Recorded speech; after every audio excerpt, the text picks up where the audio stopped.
Welcome everyone, and thank you for joining us this evening for our Q&A session, or our question and answer session for adoptive parents. My name is Kim King, and I'm one of the adoptive family coordinators here at Lifetime Adoption, and I am co-hosting with Libby Denniston, and we are happy to have you with us this evening. Wanted to just go over a couple of things first. If you are new to Lifetime, the very first thing to do is fill out your application on our website, and you can find that at lifetimeadoption.com/apply. And if you'd like to speak with us one-on-one, we are happy to speak with you, get an understanding of where you sit with your adoption planning and exploration or research, and share with you what we do here at Lifetime and our experience. You can call us at 1-923-6784. At this point in the day, I think we're available for another maybe just under an hour, and we'll be back in the morning at about 8 a.m. Pacific time. And other than that, you are welcome to email us, adopt@lifetimeadoption.com, or you can join us on Facebook as well, or also you can join us on Facebook at facebook.com/open.adoption. And you can find all of our links and resources on our website, lifetimeadoption.com. If you start to click around, you can really get into some great information. We also have a wonderful website where we post the recordings of these webinars at adoptionteleconference.com. Tonight's a Q&A session. Other times, as you may know, we interview adoptive parents, birth parents, etc. So we post the recordings there. And with that, Libby, thank you for being here and organizing our webinar tonight. Great, thanks, Kim. I love the Q&As because we never know what topics we're going to get to cover. So I really want to encourage all of you who are attending to just chime in with whatever questions are on your mind.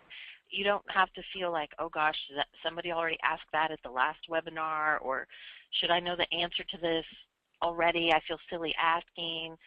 Or if you have an answer or an experience to help contribute toward another question that was asked, we totally welcome that too. And we've really loved seeing how more of you are participating and engaging freely on these webinars, which is helping each other, not only you. So we really want to invite you to just type in those questions or comments tonight. We'll get to as many as we can, and we'll try and answer some behind the scenes too, whether that's after the call or typing with you during the call. So we'll just go along and try and cover what you want to hear tonight. So, and then I also know that, like you mentioned, Kim, we do have a lot of webinars listed at adoptionteleconference.com, and we're lining up some more guest speakers and topics for the summer months also, so you can look forward to information about that by email or from your coordinator. Just stay tuned and keep attending. So let's start. We get this question a lot, but I think it's a good place to start because I think a lot of people get concerned. This would probably be one of the top 5 questions we usually hear. Is there an age limit for adoptive parents? Well, age limit, I would say that you definitely want to be in the best position to be chosen by a birth mom. So if you're in your early 50s, definitely you don't have any time to spare. You need to be sure and expedite your process, start getting presented to birth moms as quickly as possible, and really keep in mind the preferences that you have that may limit you in areas where you have a choice, because you have a choice about your preferences as far as how broad or how narrow you are with what you're willing to move forward with in your adoption. But I mean, there are different organizations that have an age cap or a firm policy on that. Here at Lifetime, as with everything, we view it case by case. We look at each application as a whole. What are the other dynamics that are involved here in this family's adoption needs and characteristics? We look at, or our review committee looks at, well, you know, what families are already here? You know, that maybe we have some characteristics that we know are causing families to wait longer, so maybe we're not exactly looking for those families at this time. Or perhaps we had a family with a similar characteristic recently adopt, now we have an opening available. And it also really boils down to what birth moms are looking for in an adoptive family. Now, typically, when families are a little older, we don't actively have you print out in your profile your age. Obviously, if she asks your age, we're going to share that with her. But if you're a very young-looking family, but your age number is 52, I mean, you're going to have a lot going for you being, appearing young and youthful, active. You want to show off how active you are at your age. And there can be some really great benefits to being a parent at a later age, because maybe you have more flexibility with your work schedule, that work-life balance, that elusive work-life balance that we're all striving for if we're working outside the home. And maybe, you have just developed some characteristics that would enable you to really focus on a child, lifestyle characteristics, the spirit, etc., that a birth mom may be very attracted to, because you didn't just fall off the turnip truck. You've been here for a while. You've had a lot of life and travels and professional development, spiritual development, and maybe that's part of what a birth mom is attracted to with you. So do we have an age limit? No, we don't have an official age limit, but the older an adoptive parent is, it is more of a concern. Definitely it's something we're recognizing, but we would look at everything as a whole. As far as a minimum, because I know sometimes we have the youngins on here too, I would say, you definitely need to be at least 21, but you want to be in an age bracket that's really appealing to birth moms, so they don't say, well, I'm 21 too. What more do they have to offer than I do? So you want to be able to really show in your profile where you are in life and how a child will benefit by being parented by you and everything. I love that you brought up. I love that you brought up that it's not something you list in a profile. Because one of the things, having worked with families on their profiles, that I have sometimes said to them, when they have put their age in there, I've said, let her make her best guess. It's kind of like I have a friend, and she was doing online dating, and you can set your age and your height preferences and all these things. And so she actually met someone outside of the website, and she said, you know what, I wouldn't even have met him because he was outside of my bracketed range. Like, I would have just niched him out because he said it. But if I look at him, I don't think he's 14 years older than me or whatever it is. So it's more like let her judge for herself. But what happens when she says, I really want to consider adoptive couples who are in their 30s, between 29 and 39, then we're not telling her, okay, this family fits in the 29 to 32, and this is the 32 to 35. We're sending her, based on our records, the profiles to the families that she wants to see, but it's still not telling her explicitly, I am 38, my husband is 41. So the other side of that is that sometimes age, as far as the whole number, we may tell you, you look older than you are, so here's a few ways that you could appeal to more birth mothers if you smiled a little bit more in your pictures or something like that. But when it comes to age logistically for adoption, like you said, Kim, we don't necessarily have a cutoff, although your home state and your county might. So sometimes that's also what we have to play into also, is not really what we're approving, but what legally you'll be approved in your area. I know there's just all kinds of different circumstances too. We've worked with couples where there's a big age range, and sometimes the home study will look at, okay, if he's this old and she's this much younger than him, sometimes they question that. But it's rare that the average adoptive couple who comes to adoption is usually in their, I would say, mid to late 30s and through their 40s. And so if you fit in that bracket, or if you're in your early 50s even, I wouldn't That's all normal. A concern. Yeah. And if you're in your 20s, don't feel bad. Exactly. We're all jealous of we you. No, I'm just kidding. We get that same question, like you said. Sometimes we've had I get the same question from families who feel like they're maybe on the older scale as I do from the adoptive couples who are on the younger scale. And it really, you just have to remember it's about the birth mom's choice.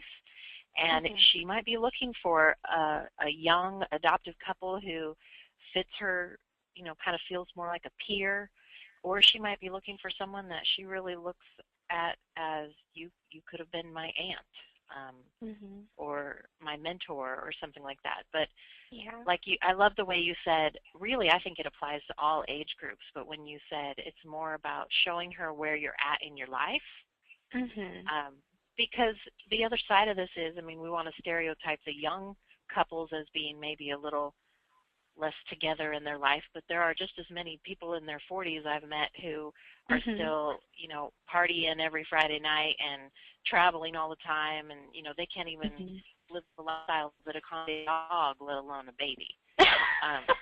You know, so really it doesn't always have anything to do with age. Right. Yeah, that's a good point. So that played in well. I love this other question I saw, but there was another question that said, what are some of the limitations for people who hope to adopt?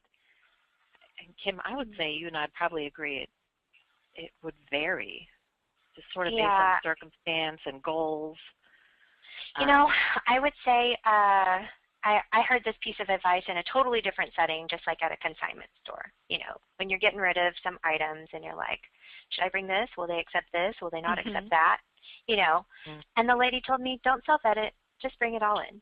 And I think that's such wise advice. Don't self-edit, you know.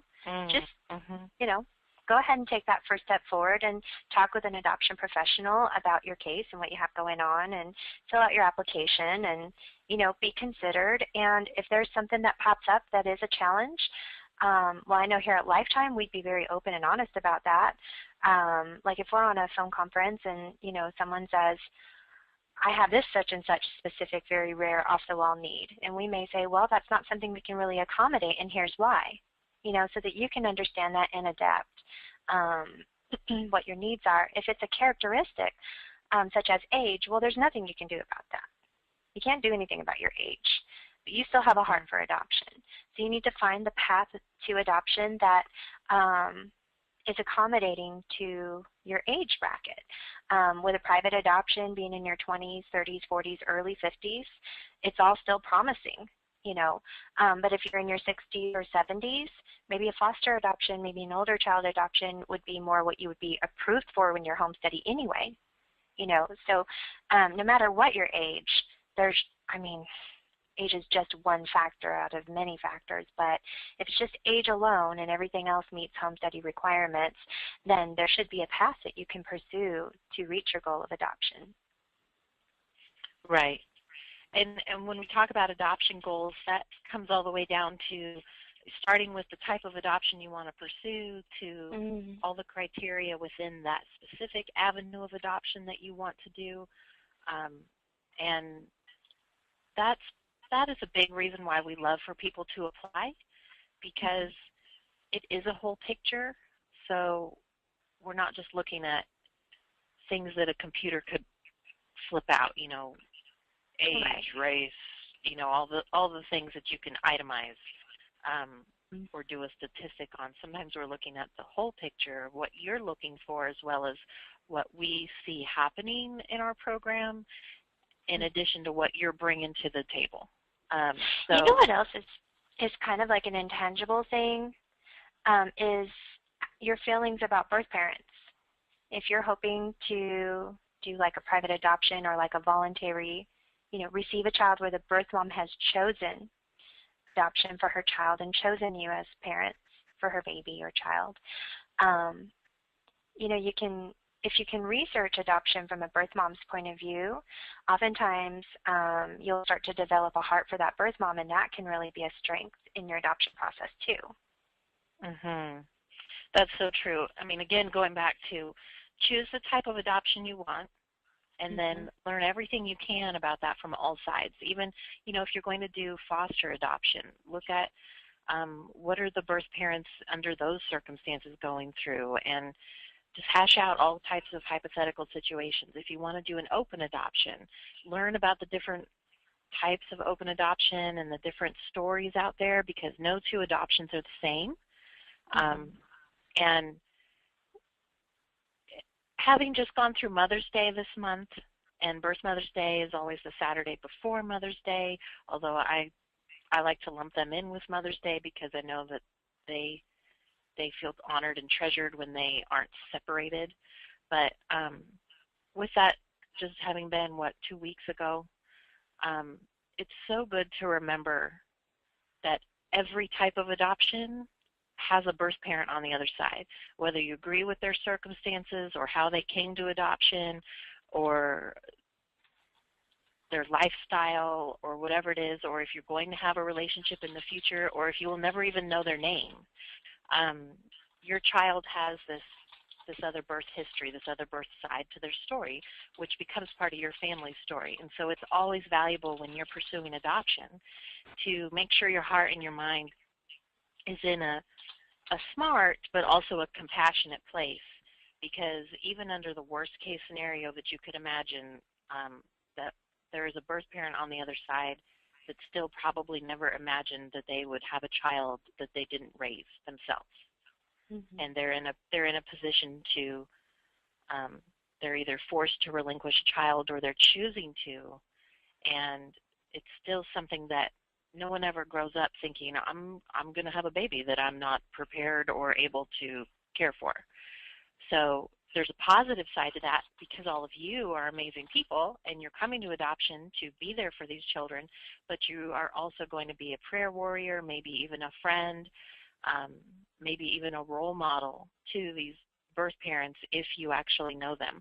And it may just be even in theory someday. So I love that you brought that up, Kim, because sometimes it is about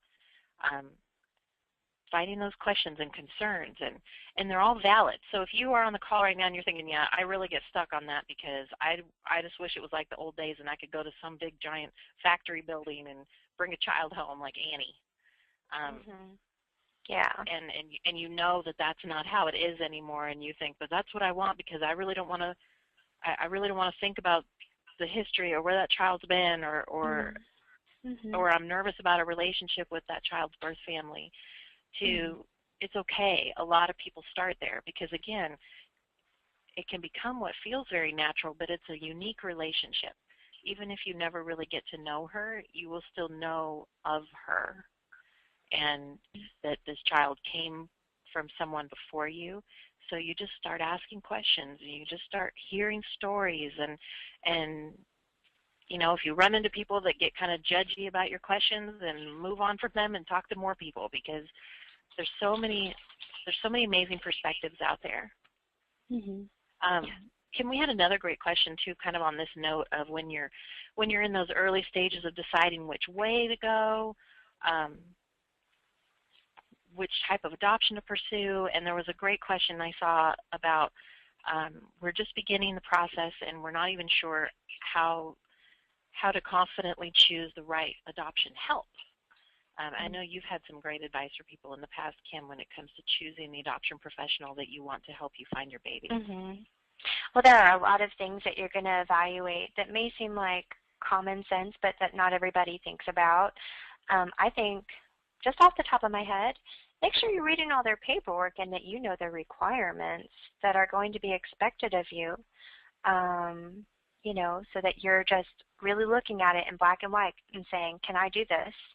You know, is my schedule going to allow me to attend such and such classes? Or is my, you know, schedule going to allow my husband and I to be together for certain appointments that we need to be at, or developing our profile, or meeting for our home study visits, etc., based on what they're requiring of you? Can you meet that? And just being well aware of their requirements ahead of time as you're evaluating who to hire and who to have help you, Another thing is, be constantly evaluating timeliness in their responses and the willingness to help. You can tell when you're on the phone with someone that's trying to rush you off the phone. Now, you may have caught them at a bad time, which is why we always try and say, hey, do you have a minute before we launch into whatever's on our mind or what we're calling them about or whatever it may be. Whatever's on our mind relates to coworkers. What we're calling about relates to clients. So, just checking to see if it's the right time to, ask them questions or if they prefer you to schedule a time or whatever it may be. But if just over and over they just seem not to have time for you or just not to have any appreciation for your heart and where you are and that you're vulnerable here too and you're reaching out for help, and if you had all the answers already, you wouldn't be asking, like if they don't have that respect and appreciation for families at all stages of the process, then maybe that's an indicator that you might not have good chemistry with them or that they might not, in the end, really be available to walk you through your adoption. So it can be like I want to call it like a cultural thing. I don't mean by like race or anything like that, but I mean like, what is acceptable as far as how to treat one another within an organization, like a corporate culture type of thing. What's acceptable? How do we treat people? Do we do unto others as, we would want to be, how we would want to be treated? Do we have the golden rule? That kind of thing. And I think here at Lifetime, an example, we're always putting ourselves in the shoes of the other person. We're always looking at it through their eyes or doing our best to do that and have empathy and meet them where they are, whether we're working with a birth mom or an adoptive parent or if it's an attorney or a home study provider, whoever it may be, but to use that golden rule. And I think that really is important when you're walking through an adoption, when it comes down to that hour that you're traveling out there for the birth and you're going through these crucial moments, you want to have someone who has that willingness and time, ability, to help you and have that good chemistry with you. I think just overall, identifying kind of like what you're looking for in your adoption, such as age of child, race of child, or what you're open to, what you're not open to, and finding the organization that they say, oh yeah, we see those adoptions all the time, that what you're seeking is not the exception to what they see. So if you're looking for, definite, like I'm just going to make a silly example, you're looking for someone with purple polka dots. Well, I can't say we've ever seen that. Maybe one, I don't know. But if you're asking for the exception, then probably we're not the right person to hire if you're looking for someone with purple polka dots on them, So just kind of like or a more legitimate example might be if you're looking, like we've had people call specifically looking for a certain age and race of child all the way down to hair color and eye color. And while we may see those adoptions happening, right? So if you call and say, I'm looking for a little blonde girl who's 3 years old with brown eyes, we might say, what you're looking for is very specific, and it's going to be difficult to, to put yourself out there, especially under the type of adoption where a birth mother's choosing you. And Lifetime, we primarily see newborn adoptions happening, but we do see sibling groups and older babies and toddlers, opportunities for those adoptions coming. But that's a real life example that we've heard of, and we may be honest and tell someone, number one, I don't know that you'll be successful in our program, and number two, you may want to reevaluate your goals, and if that criteria is so specific that you're going to wait excessively or be disappointed because the exact picture-perfect opportunity doesn't appear to come along, especially since, like my sister was born a blonde and now she's, just sort of average brown hair. All of us change over time. We don't always stay little blonde, curly-haired little beauties. So, so sometimes there's those things. But Kim, you said something, and then there was another comment from one of Lifetime's waiting families right now that said, I always appreciate that someone answers the phone at Lifetime. And I love hearing that because I know that Marty often will tell us, Marty is the founder of Lifetime, as we're training each other, as we're learning, as we continue growing in our ability to serve birth mothers and adoptive parents, we work nationwide, and our front door essentially is the telephone, sometimes even an email. And so it's important that when you walk through the front door, and I'm saying front door with quotes around it, that you immediately feel like someone knows who can help you with the question that you have, and that you're not made to feel silly for calling or as if you're unnecessary. And you also will know, okay, if they treat me like that, then they're also treating those birth mothers like that. They're making them feel welcomed and important, and even if they don't necessarily have the answer that they're looking for, that they're still professional but also friendly and courteous and understanding. Because I keep running into people lately, any of us could relate to, you meet people, they always want to know what's your name, where are you from, what do you do for a living. And when I tell people where I get to work, there's always some questions that follow. But sometimes I will meet people who are very familiar with business world sort of tactics and approaches to customer service and helping people. And I will always get to a point where I end up explaining, adoption is different. It's a very unique, I hate to say business because it doesn't feel like business. We are working with families. We're working with people who are in some of the most heartfelt times of their story. And it's really important that you're not only working with someone you can trust professionally, but that you might actually, if under different circumstances, feel comfortable having coffee with them sometime.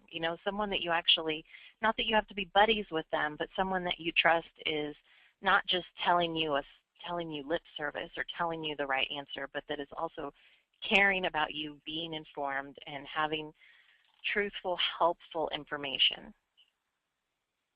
So I would say the majority of adoption professionals that I've met usually fit that bill, because if you're called to this work, usually you have a compassion for people and you enjoy the idea of building families and helping people connect. So that may be something that you just end up noticing once you choose someone you trust. But the bottom line, I always tell people when you're looking for the right adoption professional is, number one, you need to make sure that, like you said, Kim, working with situations and opportunities that you're looking for.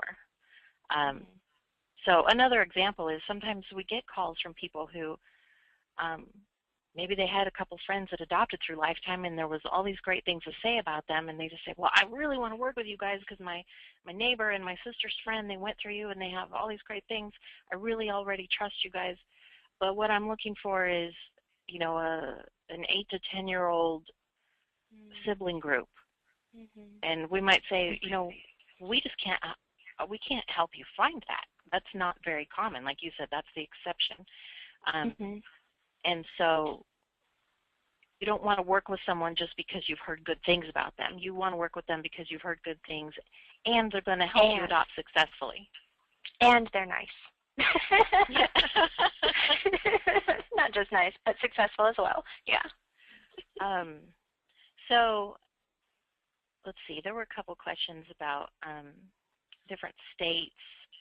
So we do work with most states. There's really only one or two I can think of that we still aren't able to work with adoptive parents, but that's something, if you apply, one of the things to remember is that when you apply with Lifetime, you're not obligated to work with us, and you're not even paying a fee to have that application reviewed.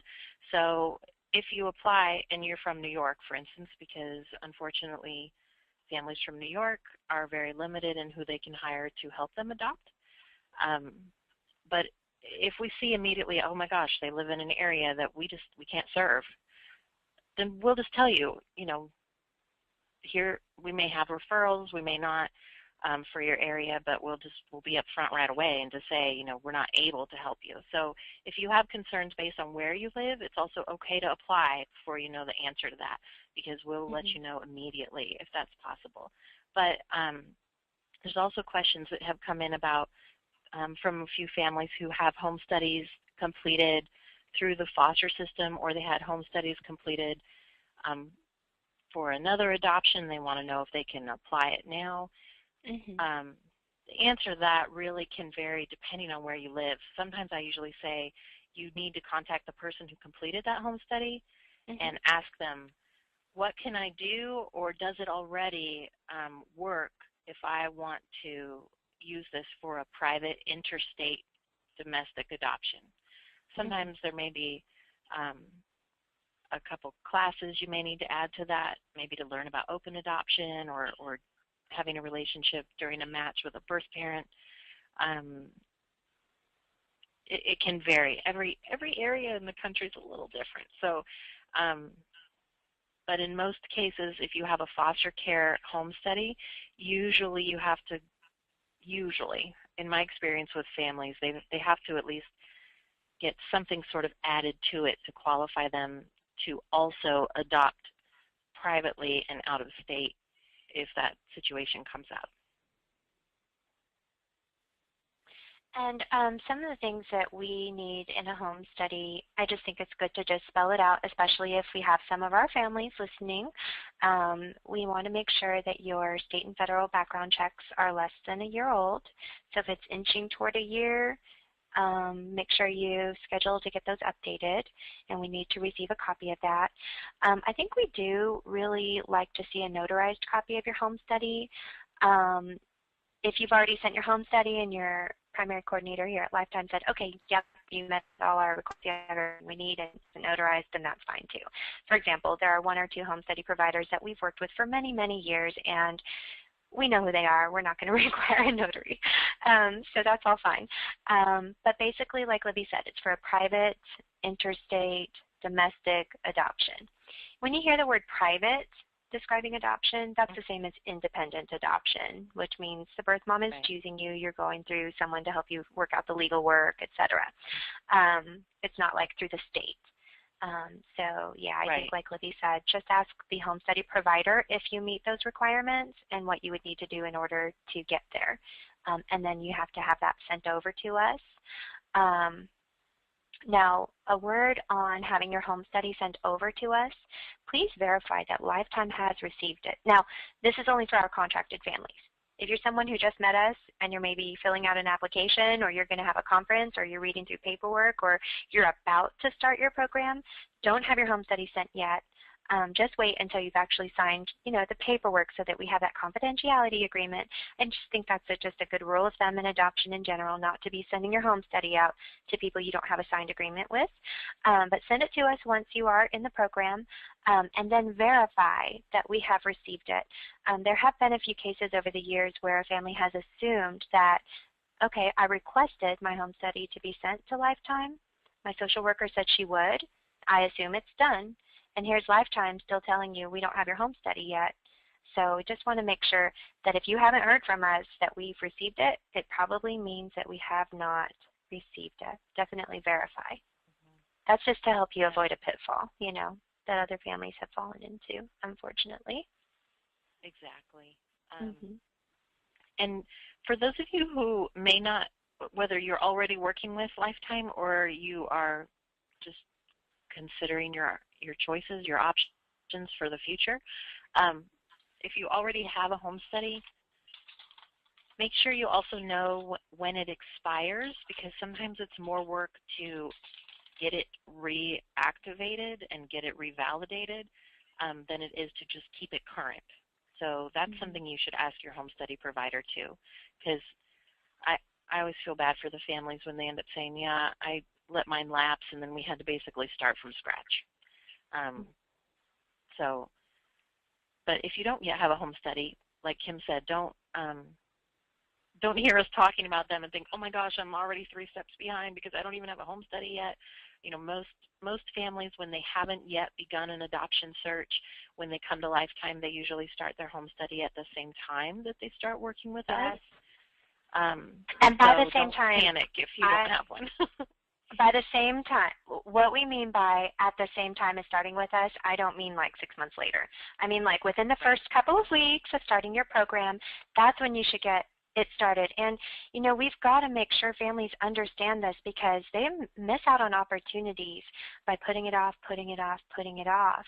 Meanwhile, time is ticking. Birth moms are going by, and they are not getting the same opportunities they would have if they had their home study completed. So definitely starting it around the same time as starting with us, meaning within the first couple of weeks, is ideal and definitely recommended. And you always want to do what's going to put you at the best advantage.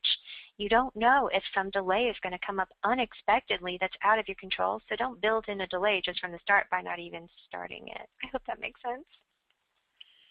No, and I think that's good advice no matter who you decide to work with on your adoption path. When they ask you for specific pieces and requirements to help you adopt legally, the things you know are necessary to receive a child into your home and to move forward towards adoption, don't delay on those. And I've heard so many families look back in hindsight and think, I was so overwhelmed, but I let it drag out instead of just chopping away a little bit at a time.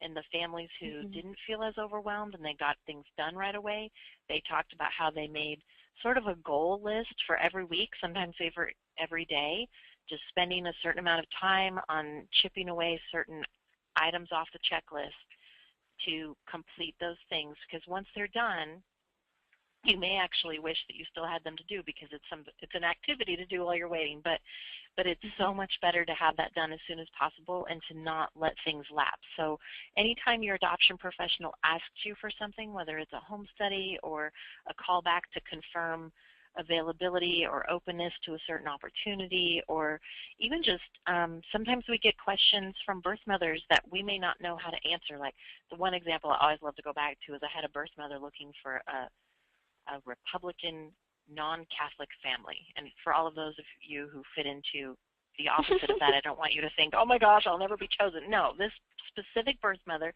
with a long-standing military history in her family, they all were sort of in on planning this together, or she was involving them in much of the process, and she was very specific. That was probably the most specific I've ever heard a birth mother get. But we don't always know political affiliation of the adoptive parents, right? Because that's not necessarily something that qualifies. Doesn't usually come up. Yeah. So we had to call some families and say, she was interested in your profile.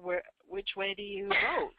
Because she's going to ask you, and we don't want her to get her hopes up about you only to find out that you are not what she's looking for, and we don't want your hopes to get up only to find out she's looking for something else. So another thing, like sometimes we don't know who the vegetarians or the vegans are, and sometimes we have birth mothers looking for specific lifestyles. So sometimes we may put in a call to a family and say, can you give me a call back? I need to know this information so that I can present you to this birth mother if it applies. And we have had families that have missed out just because they don't call back on simple calls like that. So it's not always just about the big calls. Sometimes it's about just staying in touch, answering the questions when they are asked.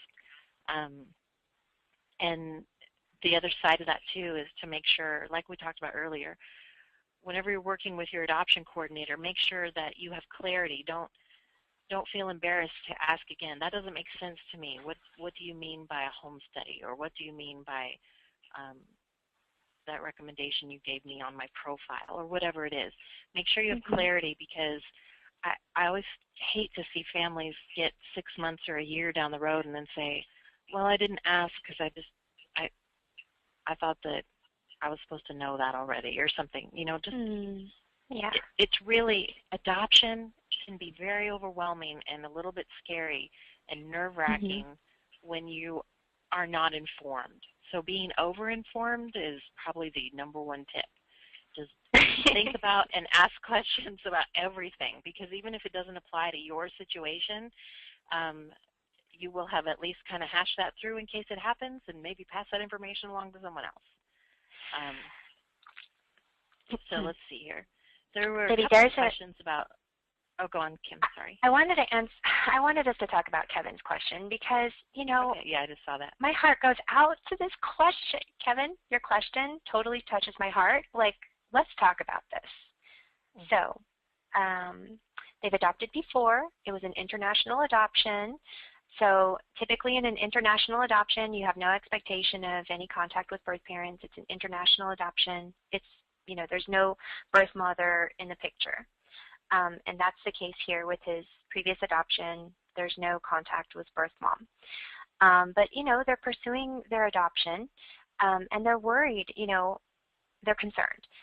Is there a possibility the new baby's birth mom could possibly, cause a sibling rivalry between the two, like if they have an open adoption next time, and I mean, here at Lifetime, we've seen such beautiful stories of birth moms realizing that, you know what, I'm going to shower both with affection.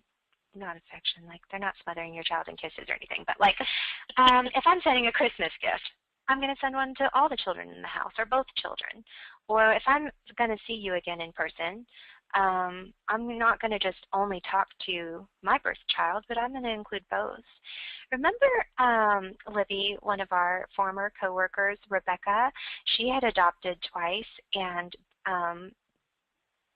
one of her birth moms wasn't really in the picture very much, and the other birth mom made sure to include both girls in all of her contacts.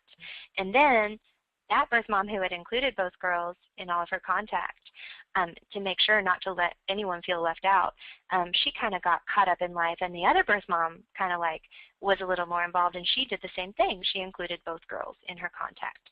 I think really for birth moms, it's not about a fixation on just having that open adoption just with a child.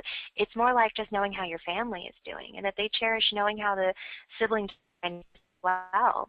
And I don't think birth mom would ever want to make another child feel left out, especially knowing what planning went into her adoption and why she chose to have an open adoption to benefit her child, so her child would never have questions. She may very well have a heart, for your child that you've already adopted, and, want to make sure that he's included in any contact as well. Does that sound right, Libby? What are your thoughts? What's your take? Well, it really can vary. We've had a lot of adoption stories. I'm thinking of Lori's story off the top of my head. That's Laurie, Lori, and also Tim and Tisha's story. They've shared, I think, 2 or 3 times by now, that are on adoptionteleconference.com, or that we can help you get access to. That when you start talking to other people who have those experiences, the reason Lori's story came to mind was because they had adopted internationally, and then they adopted privately the second time. So they had a biological daughter, then they adopted overseas, then they adopted in the U.S. And they have completely different relationships.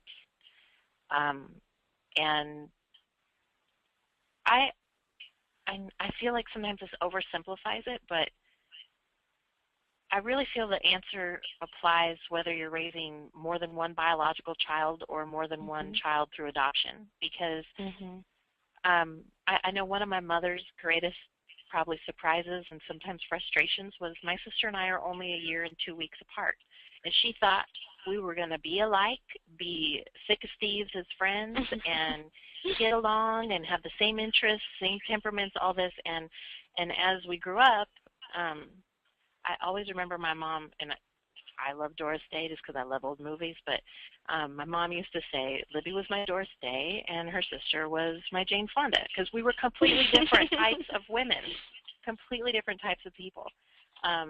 And so she had to learn discipline was different with each of us. The way we handled emotional upset was completely different. Our needs were different as far as affection or attention or even health requirements. So you can't just apply one thing to all your kids, and you're learning that whether it's through adoption or not. But when it comes to open adoption and talking about adoption with your child, you can have 2 private adoptions, and one can be very closed off and the other can be very open and involved, just like you were saying with Rebecca. And even if that child, the child with the very open connection, even if that birth family doesn't involve the other child somehow, you will still find a way as a family to just talk about, gosh, we wish, little Johnny, we wish that your mother felt comfortable being in touch with us. We wish that we knew how she was doing and that we could tell her how amazing you are. And maybe you find a different way to celebrate her and his history by creating scrapbooks and memorabilia that you would share with her if you had a connection, versus the other one where you're actually sharing this back and forth stuff. So sometimes it's really family to family. Kind of what works for one family and one child may not work for another family and another child. Because you might also find as your kids grow up that you identify a little bit with Marty, where she has 2 children. One of them's very interested in her birth history. The other one, he has told her, Mom, you're my mom. I don't really need to know what happened to my birth mother. I don't need to know where she is. So that's also, they're both grown adults now that that she wished they would both, she kind of expected that they would both have the same longing for the understanding of the birth history, but they both have completely different desires and needs when it comes to their birth history. So even if you have a child with an open adoption, you might have a child from international adoption where you have limited information, and that child might wish they had more, and you might have a child with the open adoption who's thinking, yeah, I'm good, so it can be hard. I think the best thing to do is to try and hear from, learn from, or talk with other adoptive parents that might share that in common, because then you might feel a little bit less like, is this normal? Is this unusual? Is this something I should even worry about? And as a peer-to-peer, but certainly I would say as your child's growing, sometimes just like with any child, if you don't know how to meet your child's needs or questions, it's okay to also involve other mentors or counselors or pastors or the experience of other people to try and help your child. So there may be a need in the future to address certain questions that one child has that another one doesn't. So I don't know if that helps add to what you gave, Kim, but I do think it's such a valid question. Absolutely. I think just pointing out the parenting aspect of like having, that you may have situations come up in just general parenting, whether through adoption or not, where these kinds of concerns are in your heart but aren't actually a concern for the child. I think just taking it one step at a time. And while you were talking, I was just thinking of my mom's adoption. She's adopted from Korea. She came to the U.S. when she was about 6 months old. So there's really no history of her birth family or anything like that. But something that I've always been fascinated with is just learning about the agency that she was adopted through and their origin and history, and what they were doing in the 60s and how they came to adoption. To me, that's part of our heritage as well. And so maybe that can be an aspect of your child's heritage, the environment through which that child was adopted. Even if you don't know the birth family, maybe you know more about the organization and where their hearts were and how they came to adoption and everything. I just have found it to be really, I don't want to say we were wounded and now we were healed, but it was a healing thing. Like to grow up knowing that your mom doesn't have any knowledge of her birth family, and really, I mean, there's not, back in those days there were so many Korean adoptions happening that it's like, I mean, where would you even start? It's like a needle in a haystack to even fathom trying to find your birth family. And even if you found them, what if they didn't want to be found? So it was kind of like a brick wall we knew of, growing up, that she had thought about trying to find her birth family but wasn't able to. But the organization that she was adopted through, they have written a book. It's like a really old book. But even though it was a really old book and I was a child of the 80s and 90s, I still read that book like as if it was my birth history or something like that. Like I clung to every word and really appreciated knowing the story of the family that founded the place that my mom came through. That really meant a lot to me, and meeting the founder of the organization. So there are other ways that you can have kind of like roots for your child, even if it's not with a birth mom who's in contact now. And I think too, for my mom now at her age, a mature adult woman with grown children of her own, being able to talk with other adoptees, like on forums and support groups, and just being able to identify with someone else, seeing eye to eye, I think that really helps too. So meeting other adoptees from international adoption, or maybe the same country, or maybe the same agency, can help as well, even though it's a different type of support you're providing. It can be helpful. I know it's been helpful for my mom. When it comes to, well, because I love that the point of the question was about the sibling rivalry and the relationship between the siblings you're raising. I mean, you can't predict sibling rivalry. Sometimes you can have children that are very close as children, and then when they become adults, they lead very different lives and are hardly in touch, or a child that doesn't express that they had a jealousy or a wish to have something like the other sibling did until much later, and you're thinking, oh, I wish you would have said something. I thought that you were okay with it, you know. So it's sometimes, you know, give yourself a little break as parents. I mean, I'm not a child psychologist or anything, but I have a lot of friends who are parents, a lot of friends who are parenting teens right now, all the way down to toddlers, and then, of course, having gone through those phases myself and have, you know, many friends and peers of different ages, you can't predict what's going to please everyone, but the best way is open communication, not being afraid to talk about your child's adoption story. Some people, even to this day, as much as people talk about adoption, some parents still think, oh, there's only a certain age or a certain way I can talk about adoption to my child. And the studies have all shown that the best thing to do is to keep it open, not as if it's happening every day. You don't have to wake up a child and remind them, now let's talk about your adoption story because that's in our family. You know, that's not something that's going to identify them always, but it's a way that you came together, and it's something to embrace. And so there's going to be questions. There's going to be awkward questions. There's going to be fun questions.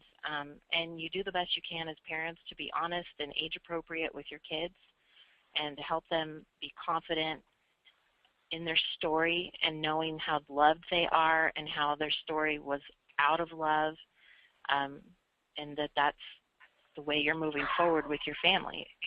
So I think it's a good question because it just stirs the conversation, and so just keep talking to people about it. I love, there was another question here too, Kim, and you said that's not an outlandish question at all. This is a great question. I thought we could probably answer this. I was hoping you would see that. Yeah, talking about if we got, hypothetically, if we got more than one birth mother interested in us at the same time, are we only limited to one birth mother? And Kim, why don't you answer this as far as lifetime is concerned? To answer that question, I think it's important to have an understanding of how our process works, so that hopefully, from an adoptive family standpoint, they may be hoping for that. But for us, we know that that's a sensitivity for birth moms, that many birth moms will just really want to know that you're focused on the adoption with them. Matching with multiple birth moms is kind of like getting engaged to multiple women. It's just not something that you would do. So how we work to not put someone in that position of a birth mom, for a birth mom not to be put in a position of, oh, well, she's matched with you, and then now you're considering matching with someone else, you know, and she was hoping that you were going to, you know, focus on her adoption and, you know, bonding with her baby, and her baby's going to get all the attention, you know. So what we do is we would be presenting your profile to birth moms that fit within your preferences, as long as you also meet her preferences or, you know, requests. So she'd be able to view profiles. Now she's got some information and things she needs to provide to us before she is eligible to match with a family. So once she has met those requirements and has said she's interested in you, then at that point we would call you and let you know all about that birth mom. And basically at that point, you're like one step away from officially matching with that birth mom. And So most likely, while that's all happening in a 1 or 2 day period, it's not very common for another birth mom to also cross that finish line. I'm ready, and I'm picking the same exact family. So it's not common, but if it does happen, once you're already matched, of course, we can explain to a birth mom, that they've matched with someone in the meantime, and I think that's understandable. It's not a personal rejection of her. It is that she has already matched with someone, or that they have already matched with someone. Libby, maybe you have more to share about that? Well, my first reaction was it just doesn't happen that much. You probably won't be in the position to have to choose between 2 different birth mothers, but we have seen it happen, and it's always handled a little bit case by case. You really have to remember whether it's 2 birth mothers happening within lifetime, or if you say we're chosen by 1 birth mother at lifetime and then independently on your own, you found another birth mother that wanted to match with you. The key there is to just continue being open, keep an open dialogue with your adoption professional, and they can sort of help you navigate the conversation, because you also have to realize one situation that comes to mind is, let's say that you were matched with a birth mother at lifetime, and then your cousin's best friend's sister got pregnant and said, oh, I heard that you guys are hoping to adopt. I really like what I've heard about you. Can we line this up? My baby's due either before or after the due date of the match you already had going. You wouldn't want to deceive the birth mother you were already matched with. You'd want her to know, but you'd want her to know, look, we are passionately and so excitedly devoted to both of these children, and we will be the best parents possible to both kids. But you also have to give a little bit of understanding if that birth mother says, I really wanted my child to be the firstborn or to be your focus for a time. And I feel like if you have 2 babies very close in age, what if my child falls through the cracks? What if you don't have time for my baby? So she might have a concern. On the other hand, she might say, awesome, I would love for my child to have a sibling close in age. Or, no, I really, really like you guys, and I don't envy you because I don't want to raise babies 3 months apart, but if that works for you guys, I still think you're amazing parents, and I want you for my baby. So you gotta put yourself in the humble position of this still is the birth mom's choice. You don't want to lie to her and have her find out later, you didn't tell me you were adopting a baby a month before I was due. And you also have to look at the limitations too. If you have birth mothers due very close together, are you going to be able to travel out of state or feasibly with a newborn to go get another newborn? So you kind of have to play out some of the dynamics of that. The other side that we see sometimes may not be 2 birth mothers that have chosen you, but you might have 2 opportunities, such as a birth mother who's chosen you, but also now the foster system in your state might be saying, we have a child for you. And you have to make sure, if you accept that foster child, what happens when you need to travel out of state, when your birth mother, or even out of county, when your birth mother on the independent adoption is due, so that nothing compromises either adoption. You need to make sure you're just open with the people who are helping you so that they can guide you and help you have a smooth as possible process. And say that you're in our program and you adopt outside of the program, make sure that you get your home study updated and update your profile to reflect the change in your family dynamic. It's a major change. Even with some of the smaller things, I meant to mention this earlier, Libby, when we were talking about avoiding problems with your home study, making sure you avoid those pitfalls of, just some different things that happen. What was I saying? I feel like I just had a squirrel moment. The smaller details. Oh, yeah. Make sure that you update those. Like if you change jobs or, if you have a change and you're thinking, I don't know if that's important. Like we said before, don't self-edit. Call your home study provider. call your adoption professional, Lifetime, whomever it is, and say, hey, do you think this is significant? Should I change this in my profile? Should I change this in my home study? You know, what do I need to do to make sure that I am always adoption ready? So, and if they're like, oh, no, you don't need to do anything, then great. You took the cautious route and you had nothing to worry about. Or if they're like, oh, definitely, you just totally moved to a new house. We need to do the new home visit and everything, you know. So just make sure you're always asking and checking on things. Exactly. That also applies, we're going a little bit over here, but that advice also applies if, let's say, for instance, you started out looking for a girl only. And then 3 months later you decide, well, we're open to either. Like if we got pregnant, we couldn't choose, So then you call your professional and say, hey, we're open to boys now also, so send us out to boys, girls, and unknowns. Make sure you also update your home study provider, because if you were very specific in your home study, you may not be approved to adopt something outside of what was listed to your home study provider. Right. That also goes for the more common thing there I see is age and race. So if, like, let's say that you were a family open to a Caucasian child or a child of Caucasian and mixed race, and then you decide, okay, now we're open to full Hispanic, full Asian background, full African American background, you need to make sure your home study was updated for that, because they might have, especially if you're not a family of that race, they might have an additional class for you to take about adopting a child outside of your race, or they may just need to update the report so that nothing hinders or holds you back from saying yes when you get that opportunity, because it can. You just want to make sure that everything lines up, and it's really not that complicated.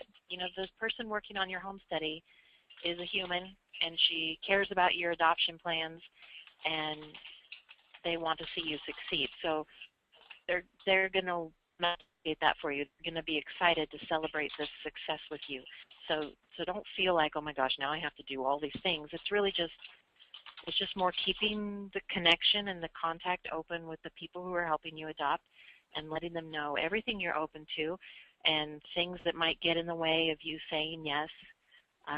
Because, I know our goal at Lifetime is to call you and have you be excited and to say yes about an opportunity, because we just hate putting families in a position where they have to say no, or where they feel like it's not the right opportunity, because we know that's hard for you to decline an adoption too. And it's also very difficult for a birth mother when she has to go through several families.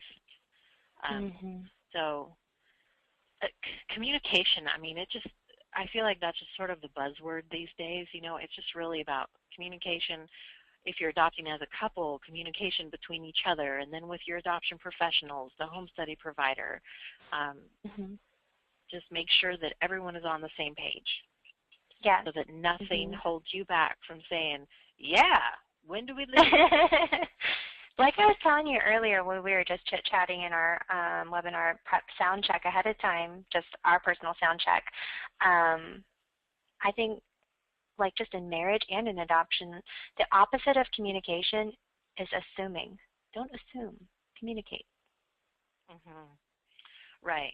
Yeah, get clarity. That's why we love the webinars too, and we love all of these questions, because I think there's a lot of topics we got to talk about tonight that some people may not even have thought to ask yet, or maybe we're a little too hesitant to ask. So I love that these open doors for conversation and answers, and just keeping it flowing forward, because you don't want to get to your adoption and think, I wish I would have known that, I wish I would have asked that. And then regret how you got there or struggle through the process. You really want to feel like, I was ready for this. And yeah, there were some unexpected things along the way, but we had kind of already talked about what we'd do if this or that happened, and we could count on our adoption coordinator to be there and guide us, and we made it. Yep. So these are really great questions tonight. I'm going to hang around and try and answer a few of these. We have to wrap up tonight because I'm actually on call to answer the birth mother hotline, and I don't want to overlap too much in case I get a call from a birth mom. So, Kim, thanks for joining us tonight, and thank you to everyone who was here to ask these questions and share their experience. This has been really great. Yes. Just to round out with some contact info, you can reach us at 1-800-923-6784. That is our 24/7 hotline, or one of our many 24/7 hotlines.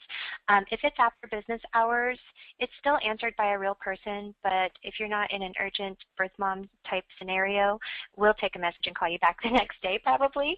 But say that you're one of our lifetime families, you can always reach us on that line. Like say you're traveling out to a birth mom, or you get a call in the middle of the night that your birth mom is in labor, call us on the 1-800 line. Again, keeping that communication going, because you're going to get someone to be able to help you right away and walk you through it. But 1-800-923-6784 is the phone number. And then you can also email questions. There were a lot of questions in here that unfortunately have gone unanswered just for the sake of time. It doesn't mean they weren't good questions at all. There were some really great questions that I would love to sink our teeth into. But email those to us at adopt@lifetimeadoption.com. That's adopt@lifetimeadoption.com. Unless you already have a coordinator here at Lifetime, then of course, email those to your coordinator. She'll work on those for you. And then if you're brand new to Lifetime and haven't yet filled out an application to let us start getting to know each other better, fill that out at lifetimeadoption.com/apply. And of course, if you're not on Facebook with us yet, then of course you need to be. And it's facebook.com/open.adoption. So thank you, everyone, for being with us. We hope you have a great night and that we'll talk to you soon. Good night, everyone.